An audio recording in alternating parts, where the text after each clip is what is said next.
शादी वाले दिन ही मेरी पत्नी घर से भाग गई।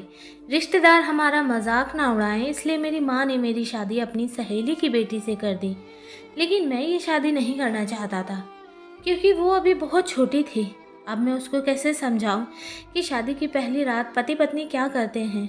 अभी मैं यही सोच रहा था कि मेरी कम उम्र की पत्नी ने अचानक ही, मैं घर में सबसे छोटा था, मुझसे बड़े दो भाई और दो बहनें थीं। वो सब शादीशुदा थे।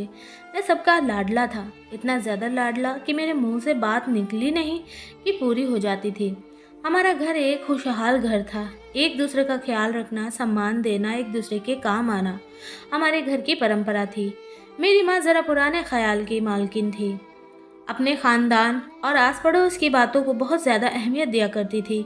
मेरी माँ का शुमार उन लोगों में होता था जो हमेशा हर काम में इस बात को रखती थी कि लोग क्या कहेंगे। बस वो यही सोचती रहती कि अगर ऐसा कर दिया तो लोग क्या कहेंगे, वैसा कर दिया तो लोग क्या कहेंगे, हमारी इज्जत खाक में मिल जाएगी। बस हर जगह मेरी माँ को अपनी इज्जत और लोग क्या कहेंगे, बस यही दिखाई देता था।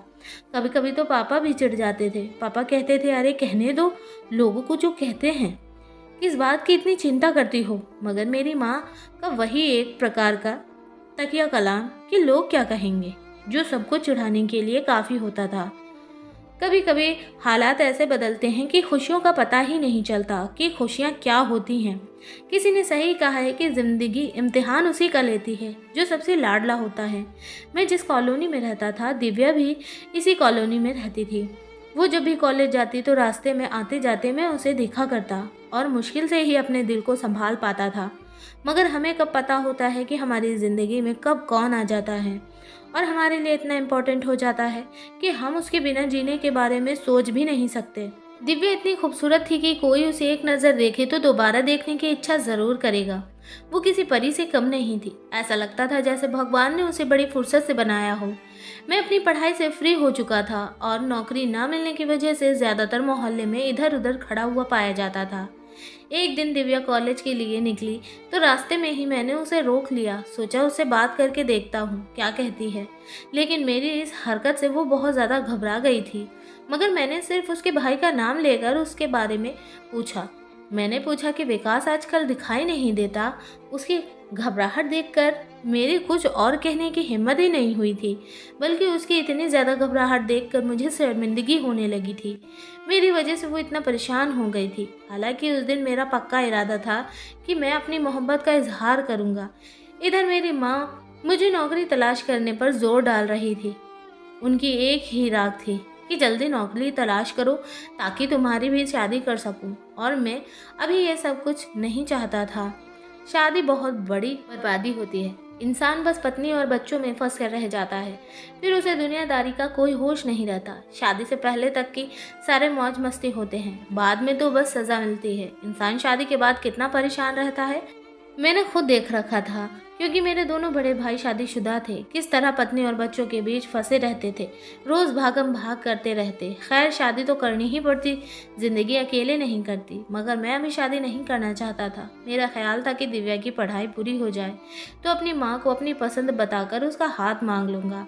अभी मैं यही सोच रहा था, तब तक दिव्या की भी पढ़ाई पूरी हो जाएगी और मेरी भी नौकरी लग जाएगी। मैं रोज़ अपनी फ़ाइल उठाता और अलग अलग कंपनियों में अपनी किस्मत आजमाने चला जाता। इन जगहों पर मेरे जैसे और भी ना जाने कितने लड़के आने वाले फ्यूचर के सपने सजाए हुए बैठे होते थे। इतने सारे लोगों में से किसी एक की किस्मत चमकती और भगवान का धन्यवाद करके खुशी खुशी वो वापस चला जाता और बाकी सब मुंह लटकाए अपनी फाइल बगल में दबाए किसी और जगह किस्मत आजमाने निकल जाते। ये तो मेरा रोज़ का रूटीन बन चुका था। अपनी फाइल लिए कई घंटे किसी कंपनी में इंटरव्यू का इंतज़ार करना और फिर मुंह लटका कर वापस आ जाना और फिर किस्मत को कोसना। ये सिर्फ मेरे साथ ही नहीं होता था, बल्कि वहाँ न जाने कितने लोग ऐसे थे जो अपनी किस्मत आजमाने आते थे और इसी तरह मुंह लटकाए वापस चले जाते थे। मैं जब भी अपनी दिव्या को देखता तो ठंडी आहें भरता कि पता नहीं कब मुझे नौकरी मिलेगी और कब मैं अपनी माँ को रिश्ते के लिए दिव्या के घर भेजूंगा। मेरे घर से 2 घर छोड़कर ही दिव्या के घर के करीब मेरे मोहल्ले का एक लड़का रहता था। उसका नाम नीरज था।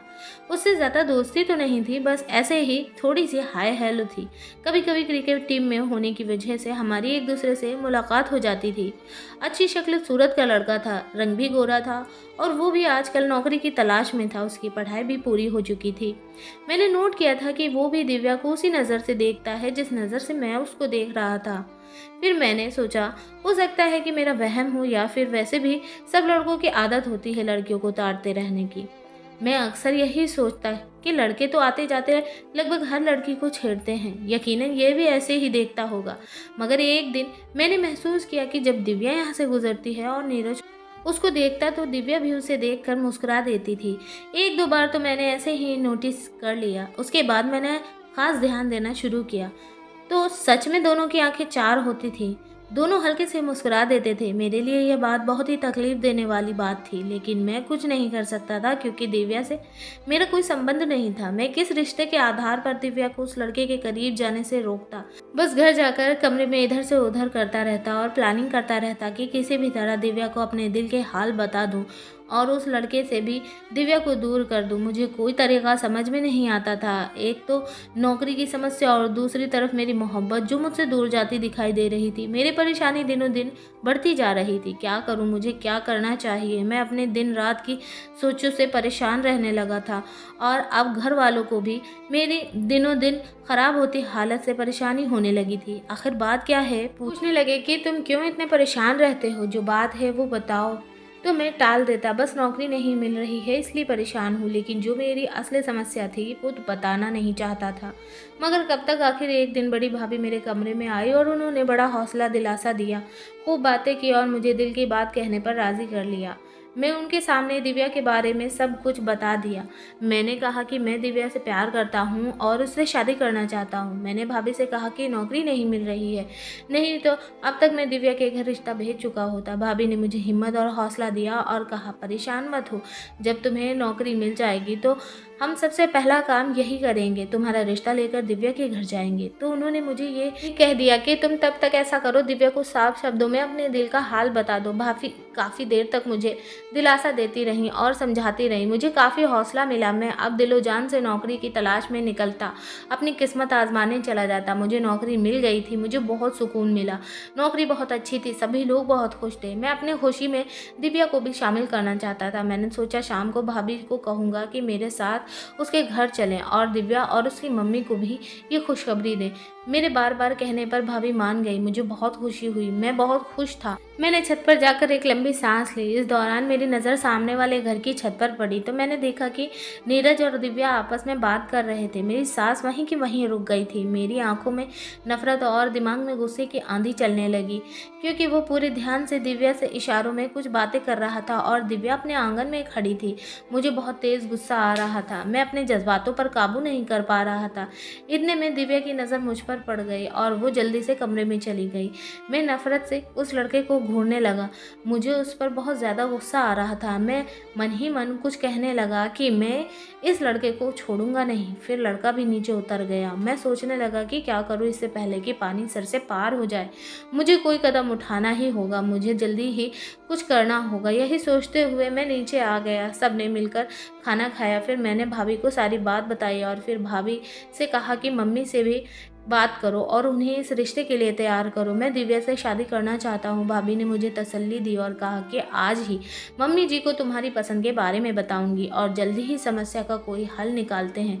भाभी ने यह भी कहा कि खुद को ठंडा रखो, उस लड़के को इग्नोर करो और मैंने ऐसा ही करने की कोशिश की, मगर मैं अंदर ही अंदर उबल रहा था। मैं यही सोच रहा था कि कहीं वो लड़का मुझसे पहले ही दिव्या को उड़ा ना ले जाए। मेरी चिंता देखकर भाभी ने मम्मी को सारी बात बताई। मम्मी नहीं मानी कि नहीं, अभी नहीं, अभी तो नौकरी लगी है और फिर वो पड़ोसी हैं। अगर बात ना बनी तो लोग क्या कहेंगे कि ज़रूर लड़का और लड़की पहले से सेट थे। लेकिन किसी न किसी तरह भाभी ने माँ को तैयार कर लिया है और फिर मेरी मम्मी और भाभी मेरा रिश्ता लेकर दिव्या के घर गई और जब तक उसके घर में रहे मैं बेचैनी से इंतज़ार करता रहा और दिल ही दिल में भगवान से प्रार्थना करता रहा कि भगवान करे उसकी माँ राज़ी हो जाए और कोई परेशानी ना हो। करीब 2-3 3 घंटे के बाद वो दोनों वापस आए और जल्दी से मैं उनके सामने आ गया कि मुझे देखकर बताएंगे कि कोई खुशखबरी है या नहीं, और वो दोनों मेरी तरफ एक नज़र देखकर अंदर चली गईं। मेरा दिल ज़ोर ज़ोर से धड़कने लगा। 1 मिनट के अंदर ही कई सवाल दिमाग में चक्कर लगाने लगे और मुझे परेशान करने लगे। यानी कि बात नहीं बनी। मैं सोचता हुआ उनके पीछे कमरे में चला गया और मम्मी और भाभी के चेहरे को गौर से देखने लगा। वो दोनों पहले मुंह नीचे करके बैठी रहीं, फिर मेरी तरफ देखा और फिर अचानक ही उनकी हंसी निकल गई। मैं हैरान और परेशान उनको 2 मिनट तक देखता रहा। फिर उन लोगों ने मेरी हालत पर तरस खाकर मुझे बताया कि वो इस रिश्ते के लिए राज़ी हैं। दिव्या की मम्मी को इस रिश्ते से कोई एतराज़ नहीं है। मैं खुशी से चीख पड़ा था। तभी भाभी बोली, भाई खुश हो जाओ, समझो तुम्हारा काम हो गया। इतने में बाकी घर वाले भी आ गए। सबने मुझे बधाई दी और मुझे खूब सताया। मेरी खुशी की तो कोई हद नहीं थी। मेरी पसंद, मेरी मोहब्बत मुझे मिलने वाली थी। दिल में एक ख्याल ये भी था कि कहीं दिव्या को तो एतराज़ नहीं होगा। मैं चुपके से भाभी से पूछा कि उसकी मम्मी ने अपनी बेटी से पूछा या नहीं कि वो शादी के लिए तैयार है। भाभी ने बताया कि जाहिर सी बात है कि दिव्या की माँ ने बिना दिव्या की मर्जी के ये रिश्ता तो तय नहीं किया होगा। और फिर चाय भी दिव्या बनाकर लाई थी और जब मम्मी ने उसके रिश्ते की उसे बधाई दी तो वो चुप रही, हल्के से मुस्कुरा दी। मतलब माँ बेटी के बीच ज़रूर बातचीत हो चुकी होगी और आंटी ने उससे पूछ कर ही हाँ की होगी।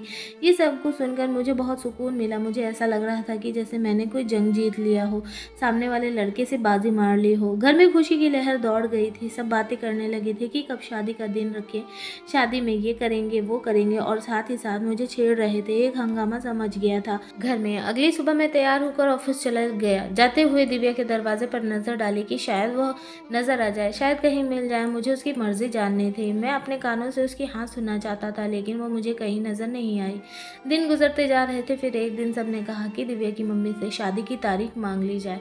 मामला यूँ ज़्यादा दिन लटकाना ठीक नहीं है। सब ने फैसला किया कि आज शाम मम्मी और दोनों भाभियां जाकर दिव्या की मम्मी से शादी की तारीख ले आएंगे। भाभी ने फ़ोन करके उसकी मम्मी को बता दिया था कि आज शाम तक हम तारीख लेने आ रहे हैं।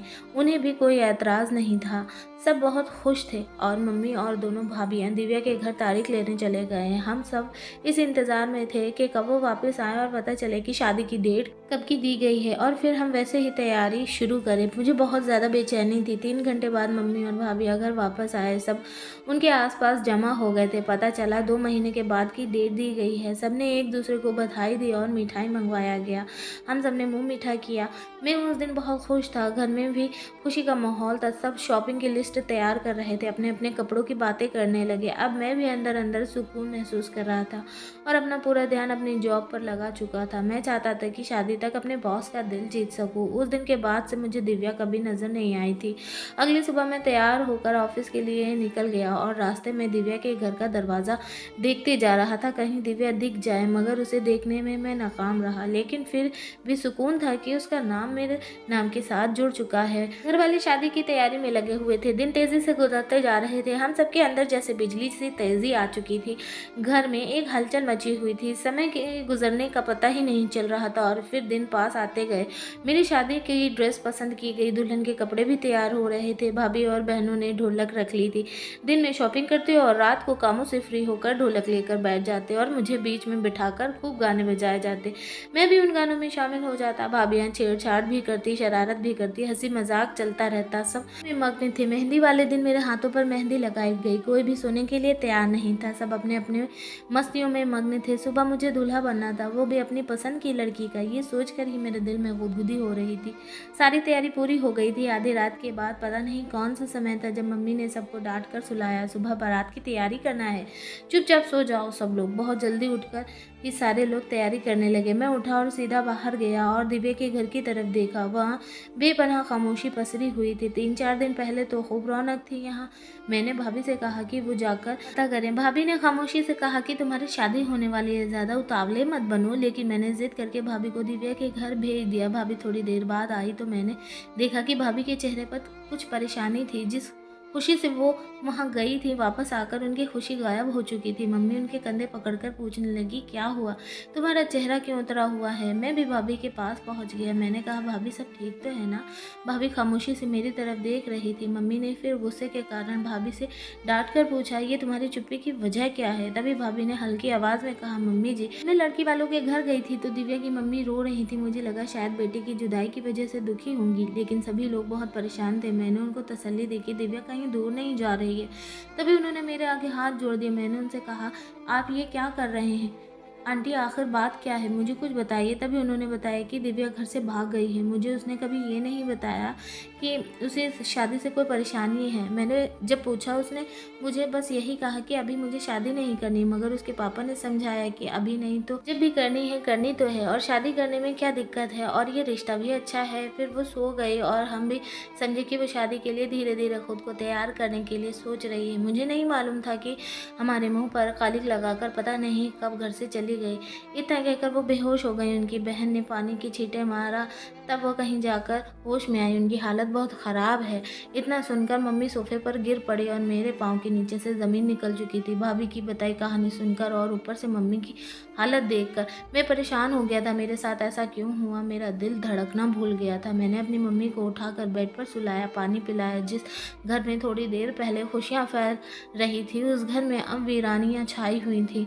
जिस घर में कल तक रौनक थी, वहाँ अब गम के साए मंडराने लगे थे। उदासी के चेहरे पर दिखने लगी थी। मैं अपने कमरे में आकर सर पकड़कर बैठ गया। सोचने लगा, उसने मेरे साथ ऐसा क्यों किया? शादी नहीं करनी थी तो मना कर देती, यूँ सबके सामने रुसवा तो ना करती। अब क्या होगा? सारे मेहमान आ चुके हैं। पंडित जी भी तैयारी करने बैठ गए थे। बारात जाने के लिए तैयार थी। दोस्त दिलासा दे रहे थे, लेकिन दिल को किसी भी तरह दिलासा नहीं मिलता था। कुछ देर के बाद मम्मी कमरे में आए। देखकर खड़ा हो गया। मम्मी बीमार लग रही थी। मैंने बड़ी मुश्किल से अपने आंसू रोके हुए थे। मम्मी ने मुझे सीने से लगाया और मैं छोटे बच्चे की तरह उनके सीने से लग गया, और फिर मेरे आंसू खुद ब खुद निकलने लगे। हालांकि मैं चुप था, लेकिन मेरा दिल अंदर ही अंदर दुख रहा था। मैंने वहीं बेड पर मुझे अपने पास बिठाया और कहा कि जो भगवान की मर्जी होती है वही होता है, उसकी मर्जी के बगैर तो पता भी नहीं हिलता।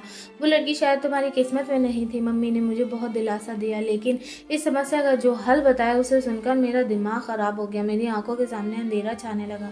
मेरी मम्मी ने कहा, देखो बेटा, शादी नहीं हुई तो हमारा तमाशा बन जाएगा, हमारी इज्जत सरेआम नीलाम हो जाएगी, और अपने घर की इज्जत बचाने का एक यही तरीका है कि तुम मेरी सहेली की बेटी से शादी कर लो। सबके मुंह बंद करने का यही एक रास्ता है, इसके अलावा कुछ नहीं हो सकता। या तो लोगों के सामने अपनी माँ का तमाशा बनवा लो, या खामोशी से मेरी बताई हुई लड़की से शादी कर लो। मैंने अपनी मम्मी से कहा कि लेकिन मम्मी, वो तो बहुत छोटी है और मैं अभी शादी नहीं करना चाहता, मुझे थोड़ा टाइम दे दीजिए। मैंने अपनी मम्मी से विनती भरे शब्दों में कहा। मम्मी ने कहा, किस चीज़ के लिए टाइम चाहिए? मम्मी की बात पर हम सबने खामोशी से सिर झुका दिया। तुम्हारे कहने पर उसके घर गए थे, रिश्ता मांगा। अब जब भगवान को मंजूर नहीं था तो भला इसी में है कि तुम ही खामोशी से भगवान की इस मर्जी पर अपना सिर झुका दो और मेरी बात मान लो और उस लड़की से शादी कर लो। हमने भी तुम्हारी बात मानी थी, जिस लड़की के बारे में तुमने हम उसके घर तुम्हारा रिश्ता लेकर गए, लेकिन उसने अपने माँ बाप की इज्जत का भी ख्याल नहीं किया। तो अब उसके बारे में सोचना बेवकूफ़ी है। जो अपनी सगी माँ बाप की ना हो सके, वो किसी और की क्या होगी? अब मुझे और ज़्यादा परेशान मत करो। तुम्हारे भाई को बोल दिया है हॉल बुक करने को, तुमने मना किया तो मेरा मरा मुँह देखोगे। मम्मी यह कहकर रोने लगी। नहीं नहीं मम्मी, ऐसी बात मत करो। भगवान आपको मेरी भी उम्र लगा दे। मुझे आपकी ज़िंदगी बहुत प्यारी है, उससे ज़्यादा कोई भी चीज़ प्यारी नहीं। आप पर मेरी हर खुशी कुर्बान है। आप जैसा कहेंगे वैसा होगा। मैंने अपनी माँ की गोद में सिर रख दिया। मम्मी ने अपना हाथ मेरे सिर पर रखा और मुझे समझाया कि उस लड़की के पीछे खुद को बर्बाद मत करो। ज़िंदगी में बहुत सारे उतार चढ़ाव आते हैं, किसी एक के जाने से ज़िंदगी रुक नहीं जाती। अगर उसने तुम्हारी ज़िंदगी से जाना ही था तो जाने दो। सब कुछ भूल कर मैंने अपने आंसू अंदर ही अंदर पीते हुए कहा, ठीक है। घर के खास लोगों को प्रोग्राम के बारे में बता दिया गया था। घर के लोगों को कहा गया होटल में बारात जाएगी। कुछ बातों को इधर उधर करके भाभी और बहनों ने संभाल ली थी। बुझे हुए चेहरों के साथ और भारी कदमों के साथ मैं गाड़ी में पहुंच गया। मेरी शादी हो गई। कब हुई, कैसे हुई, कुछ पता नहीं चला। मुझे शादी में कोई दिलचस्पी नहीं थी, बस मैं अपनी माँ को किया हुआ वादा निभा रहा था। कब दुल्हन लेकर मैं वापस घर आ गया, बारात घर वापस आ गई। सभी घर वाले भारी मन से वापस आ गए। घर वालों को जो उत्साह कुछ दिन पहले दिखाई दे रहा था वो खत्म हो गया था। फिर भी हर एक रस्म पूरी लोगों का मुंह बंद रखने के लिए मजबूरी थी। मैं समझ नहीं पा रहा था शादी हुई थी या जबरदस्ती करवाई गई थी। मैं सोफे पर किसी लाश की तरह गिर गया। सब मेरी हालत को अच्छी तरह से समझ रहे थे। जिस इंसान की होने वाली पत्नी घर से भाग जाए उसके मुंह पर तो जूता पड़ता है, और ऐसा लगता है कि जैसे हर देखने वाले की नज़र उसी आदमी पर हंस रही है। मैं सिर पकड़े हुए बैठा था, तभी मेरे कंधों पर किसी के हाथ का स्पर्श महसूस हुआ। मेरी माँ का हाथ था। मम्मी ने कहा कि बेटा कुछ खा लो। वहाँ भी कुछ नहीं खाया। मम्मी को मेरी हालत का अंदाज़ा था। उन्हें पता था कि मैं भूखा हूँ। माँ भी भगवान का दिया हुआ तोहफा होती है, कुछ कहे बिना ही सब कुछ समझ जाती है। मम्मी ने कहा कि मैंने खाना लगा दिया है, थोड़ा सा खा लो। बड़े प्यार से मेरे सर पर हाथ फेरते हुए मैंने कहा मुझे भूख नहीं है। मैं मम्मी के साथ चलते हुए ये कहता जा रहा था। मम्मी ने मुझसे कहा कि जाओ अच्छा, अब अपने कमरे में जाओ। मैंने कहा मेरे साथ कोई ज़बरदस्ती मत करो। मेरी आंखों में बेबसी के आंसू थे। भाभी ने मुझे समझाया कि बुरी बात है, वो अब तुम्हारी पत्नी है, उसकी जिम्मेदारी उठाना अब तुम्हारा फ़र्ज़ है। तुम्हारे लिए भले ही आज की रात सबसे बुरी रात हो, लेकिन उसके लिए तो ये उसकी ज़िंदगी की सबसे खूबसूरत रात है। आज की रात के लिए उसने भी न जाने कितने सपने सजाए होंगे। मैंने अपने कमरे की तरफ देखा। मेरा एक लंबा समय गुजरा था। अपने कमरे से मुझे बहुत प्यार था। अपने कमरे के अलावा मुझे कहीं भी नींद नहीं आती थी। आज वही कमरा मुझे ऐसा लग रहा था जैसे वो कमरा कोई अंधेरी गुफा था। उस कमरे में जाने को बिल्कुल भी दिल नहीं कर रहा था, लेकिन क्या करता, जाना पड़ा। मैंने कमरे का दरवाज़ा खोला। नज़र उठाकर देखने की हिम्मत नहीं हुई। भारी मन के साथ जाकर कुर्सी पर बैठ गया था। मुझे उस लड़की से शादी करने का बिल्कुल भी मन नहीं था। कल तक मेरे दिल में कोई और था और आज मेरे कमरे में कोई और है। और फिर मेरे सामने बैठी लड़की उम्र में भी बहुत छोटी थी। मैं उसे अपनी पत्नी का स्थान कैसे दे सकता था? आखिर वो क्या समझती पति पत्नी के रिश्ते को? मेरी बस ऐसे ही एक निगाह अपनी दुल्हन की तरफ गई थी, लेकिन ये देखकर मुझे बहुत हैरत हुई। वो बेड पर अपना सिर टेकाए गहरी नींद में सो रही थी। सोते हुए भी वो एक मासूम सी बच्ची लग रही थी। फिर मुझे लगा कि ऐसा नहीं करना चाहिए था। क्या ये मेरी पत्नी बनकर रह सकती है, जो पत्नी होने का मतलब ही नहीं समझती? पत्नी होने का क्या हक होते हैं? मुझे क्या पता था भगवान मेरे घर वालों ने क्या कर दिया। उस लड़की को देखते देखते सोचता रहा। मैं धीरे से अपने बेड पर आया और एक तरफ को लेट गया ताकि उसकी नींद खराब ना हो। पता नहीं चला कि कब नींद आई और मैं सो गया।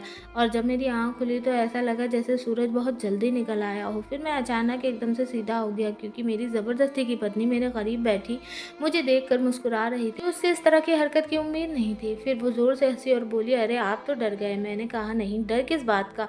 उसने कहा कल आप बहुत देर से कमरे में आए थे। उसने मेरे हाथ अपने हाथ में लेते हुए कहा। उसकी इस हरकत से मेरे माथे पर पसीने की बूंदें चमकने लगी। मुझे लगा वो बच्ची है और मासूम तो बिल्कुल भी नहीं है। मैंने कहा हाँ। मैंने बोला कि तुम सो रही थी। उसने कहा मुझे जल्दी नींद आ जाती है। मुस्कुराहट के साथ कहा मुझे उठा देते। मैं जल्दी से बाहर जाना चाहता था और फिर मैं जैसे ही फ्रेश हुआ तैयार होकर जल्दी से बाहर जाने लगा। वो बोलने लगी कि आप कहाँ जा रहे हो? मैंने कहा कहीं नहीं, अभी आता हूँ, बाहर जा रहा हूँ। ध्यान दिव्या की तरफ चला गया। वो उस सामने वाले नीरज को पसंद करती थी। मैंने देखा घर में अभी सब लोग सो रहे हैं और मम्मी अपनी चाय बनाकर अपने कमरे में चली गई थी। मैं आराम से उठकर बाहर निकल गया। दिव्या के घर की तरफ देखने की इच्छा अब मर चुकी थी। हाँ, उस लड़के का पता करवाना चाहता था। एक तरफ कुछ बच्चे खेल रहे थे।